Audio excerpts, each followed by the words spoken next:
우리는 지금 예수님의 십자가에 달리심을 기억하는 고난주간을 보내고 있습니다. 1년 52주 365일 우리가 늘 하나님의 사랑, 예수님의 십자가에 달려 돌아가심을 묵상하며 살아갈 수 있다면 얼마나 좋겠습니까마는 우리는 그러지 못합니다. 그래서 고난주간에는 특별 기도회로 모여서 그 십자가의 사랑을 마음에 깊이 새기기도 하고, 또 금식을 하면서 어쨌든 그 하나님의 크신 사랑에 집중하고자 우리가 노력을 합니다. 고난주간에 이렇게 하는 이유, 특별 기도회로 모여서 함께 말씀을 묵상하면서 기도하는 이유는 단 하나입니다. 하나님이 우리에게 행하신 일을 다시 한 번 더 마음에 되새기기 위해서이지요. 오늘 말씀을 통해서도 우리가 하나님이 우리에게 베풀어 주셨던 그 은혜를 다시 한 번 더 묵상하고 하나님의 뜻을 마음에 새기는 귀한 시간 되기를 소망합니다. 먼저 본문은 우리의 구원 이전의 상황이 어떠했는지를 보여줍니다. 본문 6절과 8절 그리고 10절에서 구원받기 전 우리의 상황을 잘 설명하고 있습니다. 각절 앞부분을 보시면은 어떻게 기록되어 있습니까? 연약할 때, 그리고 죄인 되었을 때, 그리고 원수 되었을 때라고 말하는 것을 볼 수가 있습니다. 그렇습니다. 구원받기 이전에 우리의 모습은 연약하였고 죄인이었고 원수된 모습이었습니다. 우리의 이러한 이전 모습을 생각하면은 사랑받을 자격이 전혀 없습니다. 여러분, 사랑을 다들 해보셨죠? 고난주간에 사랑 이야기를 하니까 조금 민망해 하시는 것 같은데, 사랑을 한 번쯤은 다 해보셨을 것입니다. 여러분, 누구를 사랑하셨습니까? 오늘 성경에 나오는 대로 연약한 자, 죄인, 원수를 사랑해 보신 적은 있으십니까? 제가 오늘 말씀을 묵상하면서 준비하면서 가만히 생각해 봤습니다. 연약한 자를 사랑하는 경우가 있을까를 생각해 봤는데 있는 것 같습니다. 대표적인 게 모성애입니다. 어머니들이 자녀를 사랑하는 그 마음을 생각해 보면은 참 연약하지 않습니까? 이 아이가 연약한데 아이로부터 뭔가를 받을 것을 기대할 수도 없는데 어머니는 자녀를 사랑합니다. 그래서 가만히 생각해 보면 연약할 때에 사랑하는 것은 그나마 좀 가능할 것 같습니다. 그럼 죄인을 사랑하는 것은 가능할까요? 어떻습니까? 죄인을 사랑하는 것도 긍휼의 마음이 가득하면은 가능할 것 같습니다. 왜요? 죄인은 나를 상대로 해서 죄를 범한 사람이 아닐 수 있기 때문입니다. 단순히 그냥 일반적으로 죄를 계속해서 범하는 죄인이라 할지라도 긍휼의 마음이 가득하면은 그 사람을 사랑으로 품고 그 사람이 옳은 대로 나아갈 수 있도록 인도해 줄 수 있을 것만 같습니다. 근데 여러분, 원수는 어떻습니까? 원수라고 하면은 누구와 더불어서 원수된 자일까요? 나와 더불어 원수된 자입니다. 여러분, 가만히 한번 생각해 보십시오. 지금 머리에 떠오르시는 그분, 원수된 그분 있지 않습니까? 없습니까? 관계가 좋았었는데 갑자기 어느 순간 관계가 틀어져서 더 이상 대화를 하지 못하고 있는 그분 말입니다. 얼굴만 보면은 고개가 자연스럽게 돌아가 버리는 그분. 대화를 잘하고 있는 그룹이 있었는데 그분이 딱 들어오면 더 이상 말하고 싶어지지 않는 그분. 여러분, 그분을 사랑할 수 있습니까? 제가 생각해 보니까 연약한 자, 죄인, 그나마 사랑할 수 있을 것 같았습니다. 근데 원수는 이게 안 될 것 같았습니다. 근데 오늘 말씀을 가만히 보니까 이 연약하다라고 할 때 이 연약하다라는 것은 단순히 그냥 어느 정도의 약한 것을 의미하는 것이 아니었습니다. 여기에서 연약하다라는 말은 무능하다라는 말과 같이 사용되는 말이었습니다. 그러니 연약한 것이 아니라 실제로는 아무것도 할 수 없는 상태를 의미합니다. 죄인은 어떻습니까? 이 죄인은 이미 죄를 범하였던 범죄자가 아니라 지금도 죄를 계속해서 범하고 있는 그러한 죄인을 의미합니다. 원수는 또 어떨까요? 이 원수도 마찬가지입니다. 이미 원수 되었던 자가 아니라 지금도 원수 되었던 상태를 말하고 있는 말들입니다. 그러니 여전히 무능하고 여전히 죄인이고 여전히 원수인 상태가 우리의 이전의 모습이었습니다. 하나님의 사랑을 입기 이전, 구원을 받기 이전에 우리의 모습이 바로 이러하였다라는 것이죠. 그러니 가만히 우리의 이전의 모습을 들여다보면은 결코 사랑을 받을 수 없는 자들이었습니다. 어디 하나를 보더라도 결코 사랑을 받을 수 없는 상태가 이전의 우리의 모습이었습니다. 그러니 우리에게 있는 아무것도 없는 그 상태에서 하나님께서는 온전히 우리를 찾아와 주셨던 것이죠. 우리에게는 아무것도 없었습니다. 우리는 여전히 무능하였고 여전히 죄인이었고 여전히 원수되었는데 그때에 하나님의 사랑이 우리에게 임하였습니다. 그리고 하나님의 사랑이 독생자를 이 땅 가운데에 보내주셨습니다. 예수님이 이 땅에 오셨다라는 것은 크고 놀라운 일입니다. 우리는 예수님을 생각할 때에 육신을 입고 이 땅에 오신 성육신 하신 예수님을 생각하는 경우가 많습니다. 그러니 이 복음서를 통해서 바라보는 예수님의 연약한 모습들도 보면서 인간적인 면모를 너무 우리는 많이 기억하게 되죠. 근데 여러분, 우리가 반드시 기억해야 되는 것이 있습니다. 예수님이 육신을 입고 이 땅 가운데 오셨지만은 예수님은 이 땅 가운데서도 참 하나님이셨다라는 것이죠. 이 땅에 오셨던 그 예수님은 참 사람이자 참 하나님이셨습니다. 그러니 하나님이셨던 그 예수님이, 하나님이신 그 예수님이 육신을 입고 이 땅에 오셨다는 것이 얼마나 크고 놀라운 일이겠습니까? 무한하신 예수님이 유한한 육신을 입고 이 땅에 오셨습니다. 교리적으로는 이런 표현이 있습니다. 유한이 무한을 받을 수 없다라는 표현입니다. 무한하신 하나님이신 예수님이 유한한 인간의 몸을 입고 이 땅 가운데에 오셨습니다. 모든 것을 하실 수 있는 그 하나님이신 예수님께서 육신에 갇히셨습니다. 그러니 이것이 얼마나 크고 놀라운 일이겠습니까? 모든 것을 하시고 모든 것을 하실 수 있으신 분이 유한한 인간의 육체를 입고 이 땅에 오셨습니다. 우리가 젊을 때 날아다녔다라고 표현하지만은 그때도 한계가 있었지 않습니까? 그런데 예수님의 이 땅에 오심은 청년 시기로 바로 오신 것도 아니고 갓난아기로 이 땅에 오셨습니다. 누군가의 보살핌이 없이는 살아갈 수 없는 존재로 이 땅에 오신 것입니다. 그러니 예수님의 이 땅에 오심이 얼마나 대단한 것입니까? 그리고 그 예수님께서 십자가에 달려 돌아가셨습니다. 자연스러운 죽음도 아니고 십자가에 달려 돌아가시기까지 하셨습니다. 얼마나 낮아지셨습니까? 그러니 이 십자가야말로 하나님의 그 사랑의 극치인 것이죠. 예수님이 이렇게까지 낮아지셔서 이 땅에 오신 이유가 있습니다. 바로 우리를 죄에서 구원하기 위해서였습니다. 마태복음 20장 28절은 이렇게 이야기합니다. 인자가 온 것은 섬김을 받으려 함이 아니라 도리어 섬기려 하고 자기 목숨을 많은 사람의 대속물로 주려 함이라. 예수님이 말씀하신 바 예수님은 자신을 대속물로 주기 위하여서 이 땅에 오셨습니다. 요한일서 4장 9절과 10절도 이렇게 말합니다. 우리 함께 한번 읽어보겠습니다. 시작. 하나님의 사랑이 우리에게 이렇게 나타난 바 되었으니 그로 말미암아 우리를 살리려 하심이라. 사랑은 여기 있으니 우리가 하나님을 사랑한 것이 아니요 하나님이 우리를 사랑하사 우리 죄를 속하기 위하여 화목제물로 그 아들을 보내셨습니다. 성경이 말하는 예수님이 이 땅에 오신 목적은 매우 분명합니다. 자신을 많은 사람의 대속물로 주기 위함이고 화목제물로 주기 위함이다 라고 분명하게 이야기합니다. 오늘 본문 8절도 이렇게 이야기를 합니다. 우리가 아직 죄인 되었을 때에 그리스도께서 우리를 위하여 죽으심으로 하나님께서 우리에 대한 자기의 사랑을 확증하셨느니라. 원문에 나오는 이 확증하다라는 단어는 문장의 사실 제일 앞에 나옵니다. 그리고 단순히 과거형으로 기록된 것이 아니라 현재형으로 기록이 되어 있습니다.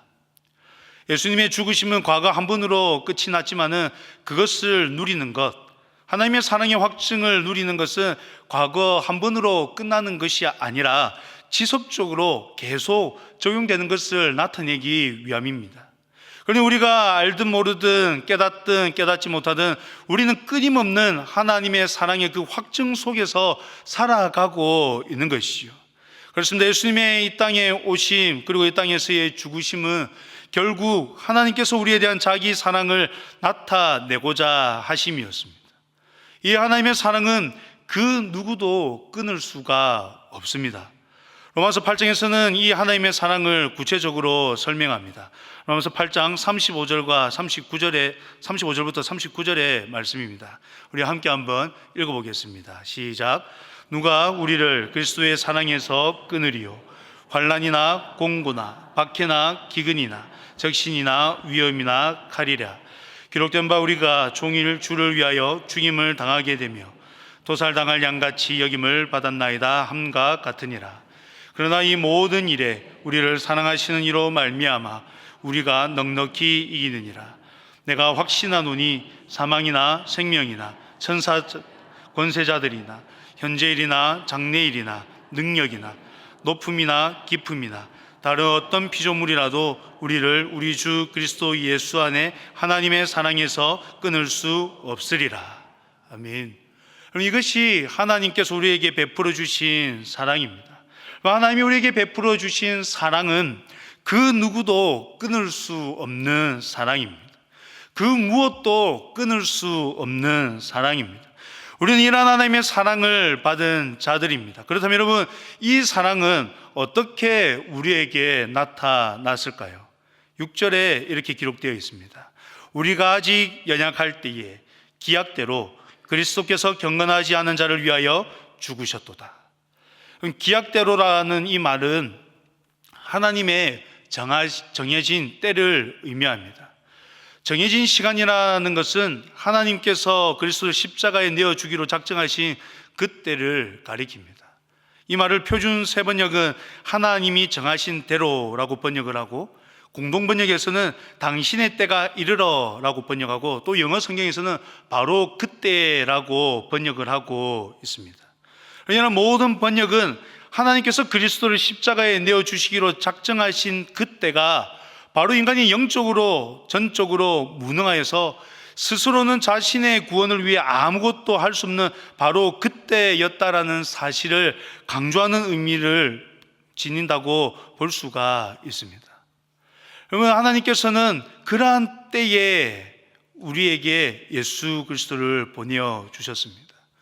복음서를 자세히 읽어보면 예수님이 참으로 십자가에서의 죽으심을 향해서 철저히 계획하시고 움직이시는 것을 발견하게 됩니다. 모든 시간을 예수님이 주도적으로 사용하시는 것을 우리는 볼 수가 있습니다. 우리는 이것을 알아야만 합니다. 예수님을 죽이려고 모여든 이들은 밀란이 날까 하여서 명절에는 하지 말자라고 결의를 하였습니다. 그들은 예수님을 죽이고자 여러 말로 고발을 하였습니다. 그러나 그 무엇 하나 자신이 원하는 대로 된 것은 없었습니다. 그들의 계획과 달리 예수님은 가룟 유다로 인해서 더 일찍 잡히셨습니다. 그들의 고발 내용은 일치하지 않았지만 예수님께서 친히 대답하심으로써 예수님의 말씀에서 정죄거리를 그들은 찾았습니다. 그들의 생각에 그들은 그들의 계획보다도 더 좋은 방향으로 흘러간다라고 생각했을지 모르지만 주도권은 철저히 예수님이 쥐고 계셨습니다. 이렇게 예수님은 십자가를 향하여서 묵묵히 나아가셨던 것입니다.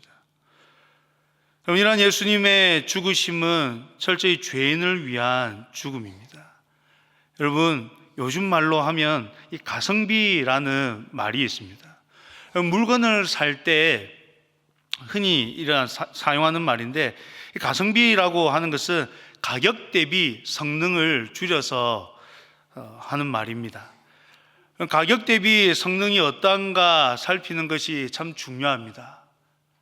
속담에 이런 말이 있지 않습니까? 같은 값이면 죄송합니다. 같은 값이면 다홍치마라는 말이 있습니다. 같은 값을 지불할 것 같으면 뭘 사라는 겁니까? 다홍치마를 사라는 거죠. 같은 값이면 더 좋은 것을 사라는 말입니다. 소위 말하는 합리적인 소비입니다. 같은 값을 지불할 것 같으면 이왕이면 더 좋은 것을 사야지요. 근데 여러분, 예수님께서 우리를 위하여서 죽어 주셨습니다. 여러분, 이것은 가성비를 따져보면 어떤 것 같습니까? 합리적인 소비입니까? 같은 값이면 다홍치마라는 말이 있는데, 예수님이 우리를 위하여서 죽으셨다라고 하는데 이것은 합리적인 소비일까요? 과소비일까요? 제가 생각할 때는 엄청난 과소비입니다. 이러면 안 되는 겁니다.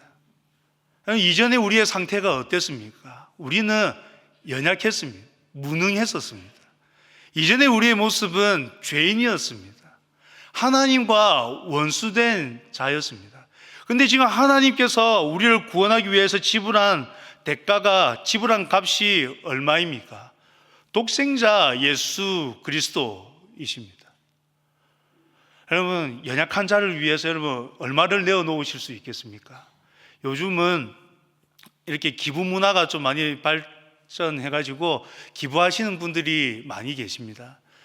여러분들 중에서도 기부하시는 분들이 계실 겁니다. 기부는 누구를 위해서 하는 겁니까? 연약한 자들을 위해서 하는 것이죠. 연약한 자를 생각하며 기부하실 때 여러분 어느 정도 하십니까? 여러분들 가정 경제에 무리가 될 정도로 기부하시는 분 계십니까? 아무도 대답을 하지 않으시는군요. 실제로 그렇습니다. 기부를 할 때는 우리의 가정 경제 속에서 할 수 있는 범위 내에서 없어도 될 정도로 이렇게 기부를 하게 됩니다. 죄인을 위하여서 무엇인가를 내어 본 적이 있으십니까? 죄인이라고 하니까 좀 그런데 긍휼의 마음을 가득 담아서 누군가의 무엇인가를 베푼 경험들 있으실 겁니다.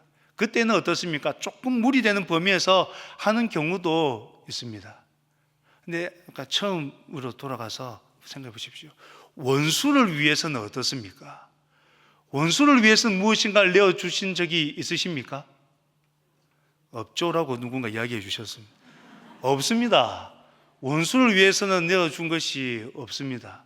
원수에게 무엇인가를 내어주려고 마음 정도는 먹은 적이 있습니다. 이 관계를 회복하기 위해서 무엇인가를 해야겠다라고 마음을 먹은 적은 있으나 그 얼굴을 보면 그렇게 되지 않지요. 첫 마디 정도는 탁 내어볼 수 있지만은 돌아오는 반응을 보고는 이내 그 마음을 접는 경우는 많이 있습니다. 예수님을 하나님께서는 우리에게 내어주셨습니다. 아무리 생각해봐도 이것은 말이 안 되는 겁니다. 연약하고 죄인이고 원수되었던 우리를 위해서 예수님을 내어주셨다라는 것은 참으로 말이 안 되는 것이죠. 속량이라는 말은 값을 지불한다라는 의미를 가지고 있습니다. 특히 속량이라는 단어는 당시 노예시장에서 사용되던 단어입니다. 노예시장에 노예값이 매겨지면 그 값을 지불하는 것에 사용되던 단어가 바로 이 속량입니다. 그러니 하나님이 우리를 속량하셨다라는 것은 우리의 값을 지불하셨다라는 것을 의미하는 것이죠. 그런데 여러분, 우리의 예전 상황이나 노예의 상황이나 마찬가지지 않습니까? 노예에게도 값이 매겨지긴 하지만 그렇게 높은 값을 매길 수가 없습니다.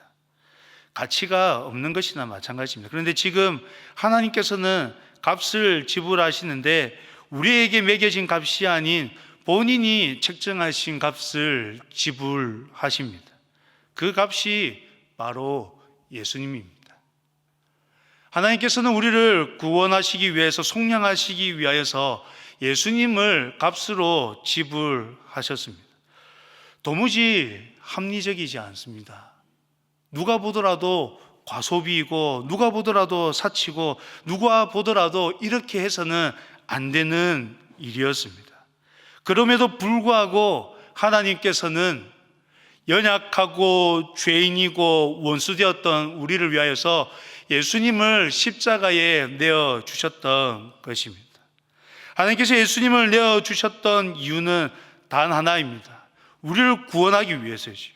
하나님과 우리가 화목하게 하기 위해서입니다. 10절 말씀입니다. 10절은 이렇게 이야기합니다. 곧 우리가 원수 되었을 때에 그의 아들의 죽으심으로 말미암아 하나님과 화목하게 되었은즉 화목하게 된 자로서는 더욱 그의 살아나심으로 말미암아 구원을 받을 것이니라. 그럼 성경은 예수님께서 화목 제물이 되셨다라고 말합니다.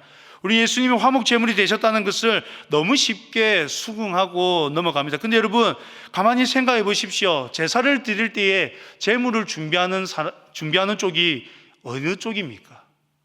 어느 쪽에서 제물을 준비해야 됩니까? 화목 제사를 드리기 위해서는 누가 화목 제물을 준비해야 됩니까? 죄인이 준비해야죠.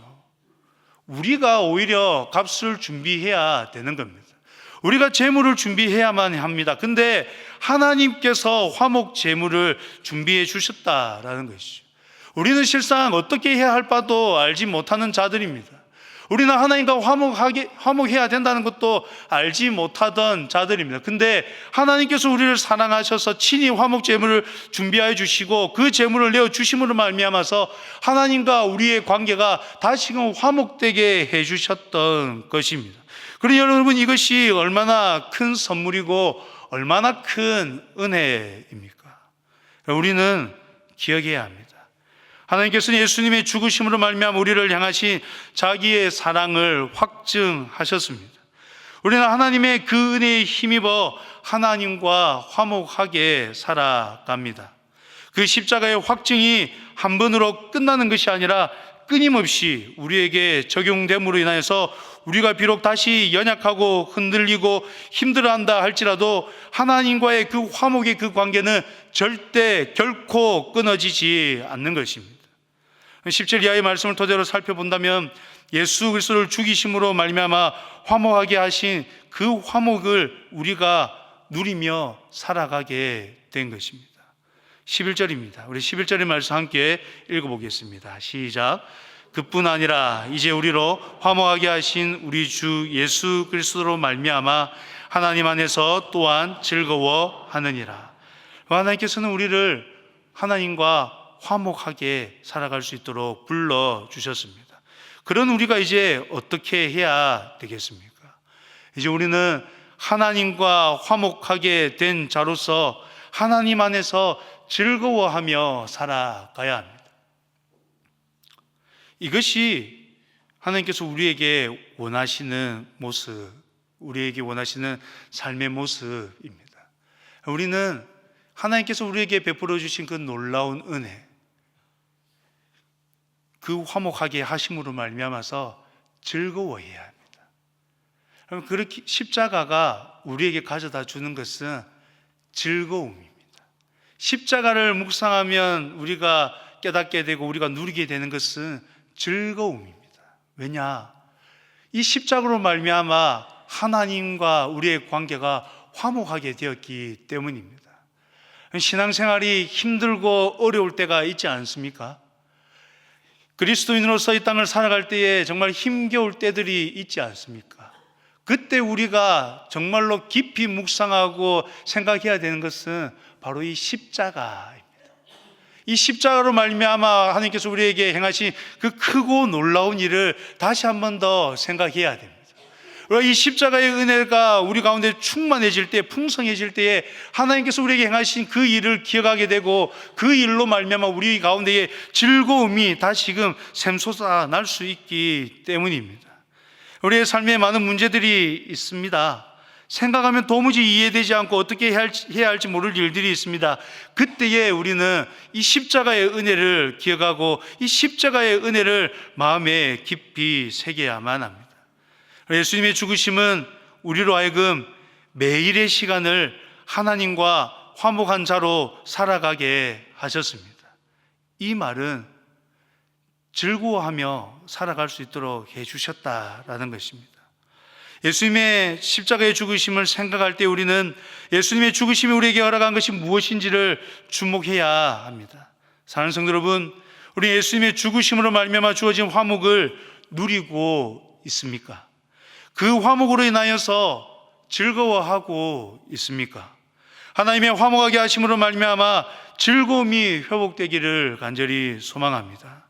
하나님의 크신 사랑으로 말미암아 하나님과 화목하게 된 우리에게 하나님이 원하시는 것이 있습니다. 그것은 우리가 누리는 이 화목, 우리가 누리는 이 즐거움을 다른 이들에게도 전하라는 것입니다.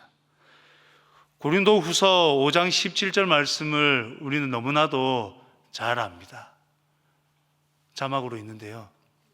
그런즉 누구든지 그리스도 예수 안에 있으면 새로운 피조물이라.